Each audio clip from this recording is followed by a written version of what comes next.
पूरी तरह से जंगल है और ये जंगल हजारों वर्ग किलोमीटर में फैला हुआ है। इसमें कोई इंसान नहीं रहता। अगर आप यहाँ गुम हुए तो आपको अपने दम पर निकलना होगा। इसके जंगलों में पेड़ पौधों की 5000 से भी ज्यादा प्रजातियां हैं और अनेकों वहाँ नीचे दुनिया के कुछ सबसे घने और सबसे खतरनाक जंगल मौजूद हैं। अगर आप यहाँ जिंदा रह सकते हैं तो आप कहीं भी जिंदा रह सकते हैं। ये एक बहुत ही मुश्किल चुनौती होगी। निचले इलाके में पेड़ इतने घने हैं कि उनके बीच में उतरना लगभग नामुमकिन है। ऊपर जंगल इतना घना नहीं है। मैं 150 फुट की ऊंचाई पर हूँ और नीचे सख्त पत्थरों के सिवाय कुछ नहीं है। वो निकल गया। अब मैं दिशा का अंदाजा लगाऊंगा और उसके हिसाब से आगे बढ़ूंगा। मैं फिलहाल काफी ऊंचाई पर हूँ, लगभग 2000 फुट, और यहाँ जो असली जंगल है वो वहाँ नीचे है। वहाँ पहुँचने के लिए सबसे अच्छा यही होगा कि मैं इस पानी का पीछा करता रहूं, इसके साथ साथ आगे बढ़ूं। लेकिन जरा यहाँ से नजारा देखिए, और वहाँ नीचे एक बिल्कुल अलग दुनिया है। इस जंगल के बाद वो तट होगा जहाँ इंसानों की बस्तियां हो सकती हैं, इसलिए उस तरफ जाना सबसे अच्छा होगा। इससे पहले कि मैं नीचे उतरूं, मैं अपने साथ एक ऐसी चीज रखना चाहता हूँ जो आगे चलकर गीले जंगल में काम आएगी। देखिए, वो सब पाइन के पेड़ हैं। कीड़े मकोड़ों को भगाने और कनूस की मरम्मत करने के लिए इस्तेमाल करते थे। ठीक है, अब मैं जंगल में जाने के लिए तैयार हूँ। आगे बढ़। मेरे सामने 700 फुट की खड़ी ढलान है और उसमें बहुत सारे जानलेवा झरने हैं। साल के इन महीनों में लगभग हर रोज बारिश होती है, इसीलिए नदी में पानी का बहाव बहुत तेज है। इतना ही नहीं, इस गीलेपन की वजह से जमीन कीचड़ में बदल गई है और पत्थर फिसलन भरे हो गए हैं। जरा रुक जा।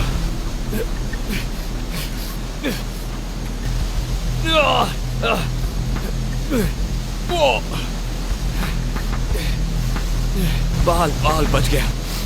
शुक्र है किसी तरह से मैंने वहां पकड़ लिया। बिल्कुल अच्छा नहीं लग रहा है। हमें यहाँ और धीरे और ध्यान से आगे बढ़ना होगा, क्योंकि जो भी इसमें गिरेगा सीधा ऊपर जाएगा। तेज बहता बर्फीला पानी और बड़ी चट्टानें, ये नदियां जानलेवा हैं। मैंने सोचा था उन पत्थरों से होता हुआ दूसरी तरफ जाऊंगा, पर वो नहीं हो पाएगा। वो बिल्कुल ऐसा है जैसे मैं जमी हुई बर्फ पर चल रहा हूँ, और मैं पहले ही एक बार उस पर फिसल चुका हूँ। अगर मैं यहाँ से उस तरफ पहुंच गया तो वहां से आगे जा पाऊंगा। सवाल यह है कि उस तरफ पहुंचूंगा कैसे। मैं उन दोनों के बीच पेड़ का एक तना रखने वाला हूँ, पर इसे इन खतरनाक पत्थरों के ऊपर ले जाना आसान नहीं होगा। यहाँ आकर पता चलता है कि पानी कितनी जोरों से बह रहा है। कुछ साल पहले कुछ स्टूडेंट्स यहाँ पर आए थे इसके इन जंगलों में एक फील्ड ट्रिप के लिए, और वो इस तरह के वाटरफॉल के पास पहुंचे, और उनमें से एक जो किनारे पर खड़ा था उसका पैर फिसला और वो पानी में गिर गया। एक दोस्त ने उसे पकड़ने की कोशिश की, वो भी पानी में गिर गया और वो दोनों मारे गए। इसीलिए इस पानी की जानलेवा ताकत को कम समझने की गलती कभी मत कीजिएगा। कोई और जगह होती तो मैं यहाँ से छलांग लगा देता, लेकिन वो जो पत्थर हैं वो बहुत फिसलन भरे हैं। अगर मैं नीचे गिरा तो मेरा टिकट कट जाएगा सीधा ऊपर जाने का। यहाँ पर 2 झरने मिलने की वजह से ये जगह और भी ज्यादा खतरनाक बन चुकी है।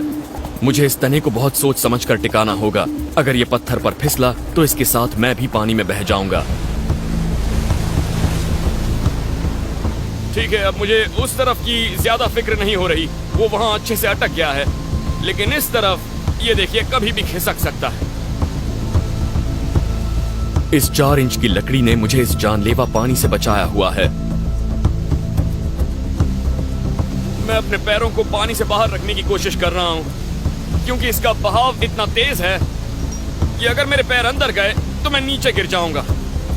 इस पानी का बहाव मुझे पलटाकर तने के साथ नीचे गिरा सकता है। ठीक है, मैं तो आ गया, अब तुम भी आ जाओ। अब मेरी टीम की बारी है।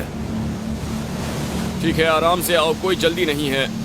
यहाँ हर तरफ इतनी फिसलन है कि एक छोटी सी गलती भी बहुत महंगी पड़ सकती। शाबाश, आ जाओ, बहुत अच्छे। मेरे आगे कई किलोमीटर लंबा घना जंगल है। वहां पहुंचने पर नई चुनौतियों और नए खतरों का सामना करना होगा, और कुछ बेहद खतरनाक झरनों से गुजरता हुआ जंगल की तरफ बढ़ रहा हूँ। मैं 500 फुट नीचे आ चुका हूँ, पर अभी मुझे और नीचे जाना होगा। ओ, जरा संभल के आना, यहाँ से गिरे तो गए काम से। यहाँ के उभरे हुए पत्थरों को पकड़कर नीचे उतरने की कोशिश करता हूँ। ये जगह बहुत तंग है, पर यहाँ से जंगल की जमीन तक पहुँचने में सबसे कम वक्त लगेगा। पीछे मुड़ना नामुमकिन यहाँ है। कीचड़ है, सड़ी हुई लकड़ियाँ हैं, इसलिए मुझे बहुत दिक्कत हो रही है। इस ढलान वाली पथरीली दीवार पर पेड़ों की जड़ों के लिए मिट्टी बहुत कम है, इसीलिए मैं इन पर अपना वजन नहीं डालना चाहता। झरनों के आसपास मॉस और लाइकन उग जाते हैं, जिनसे पैर फिसलने का खतरा कई गुना बढ़ जाता है। तो आपको लगेगा यहाँ कोई खाना नहीं मिल सकता, इसके अंदर मछलियाँ हैं। अक्सर मछलियाँ पकड़ साल के इस वक्त कार्प मछलियाँ हाइबरनेट करती हैं, पर पानी चाहे जितना ठंडा हो, पर्च मछलियाँ खाने के लिए आ ही जाती हैं। मैं जितनी देर रुक सकता था मैं रुक गया हूँ। आग जलाने से न सिर्फ आपको गर्मी मिलेगी, बल्कि शिकारी भी दूर रहेंगे। ये बढ़िया है। क्या बात है, मजा आ गया। गोश्त का कोई जवाब नहीं।